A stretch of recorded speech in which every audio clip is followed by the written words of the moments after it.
En abdiquant en 2014, Juan Carlos Ier espérait pouvoir être tenu à distance des scandales. Mais l'ancien roi d'Espagne voit son passé refaire surface avec le podcast Corina et le roi qui donne la parole à son ex-maîtresse et la diffusion, sur HBO, de la série documentaire Sauver le roi décortique, elle, la protection dont il a bénéficié pour taire ses scandales, alors qu'il bataille contre son ancienne amante devant la justice. Des détails impliquant son fils Felipe, actuel monarque marié à Letizia, ont fait ainsi surface.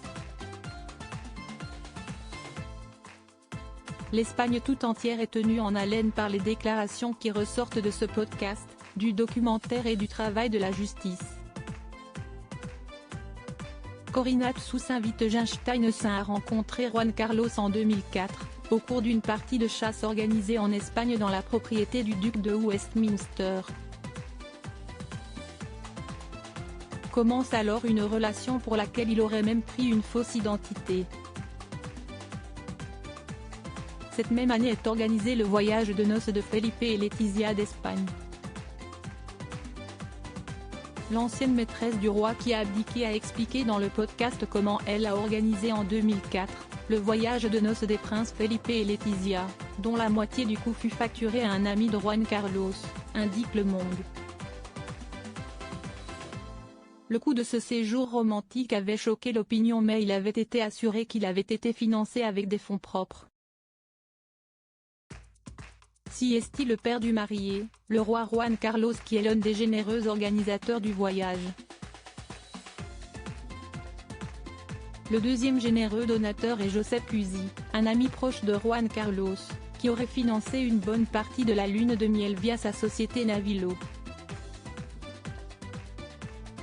Cette lobbyiste internationale germano-danoise de 58 ans, ex-épouse d'un financier américain puis d'un aristocrate allemand clame avoir participé au financement du tourment de luxe indécent de l'actuel roi d'un montant de 500 000 $ qui avait permis au monarque de profiter des plages idylliques, des hôtels ultra chics au Cambodge, aux Fidji, aux Samoa, en Californie, au Mexique et dans les îles du Pacifique.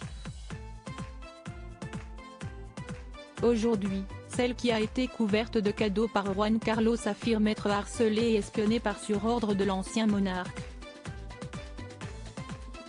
La descente aux enfers d'un roi. L'ex-roi, qui vit en exil depuis 2020 aux Émirats arabes unis et dément fermement les accusations, a engagé une procédure judiciaire pour obtenir l'immunité. En mars 2022, la Haute Cour de Londres avait considéré qu'il ne bénéficiait pas de l'immunité personnelle, n'étant plus chef d'État ou membre de la famille royale, même dans le cas des actions antérieures à son abdication. Mardi, en appel, les juges britanniques ont estimé que les faits reprochés à l'ancien monarque pendant la période antérieure à l'abdication étaient couverts par l'immunité dans les tribunaux du Royaume-Uni. Cependant cette décision ne met pas fin à la procédure car la plupart des faits dénoncés par Corina Wittgenstein, également connue sous le nom de Corina Larsen, sont postérieurs à 2014. Un temps loué et remarqué pour avoir succédé à Franco à la tête de l'Espagne et mené son pays vers la démocratie, l'aura de Juan Carlos n'est plus qu'un lointain souvenir, même si les accusations de corruption sont classées sans suite.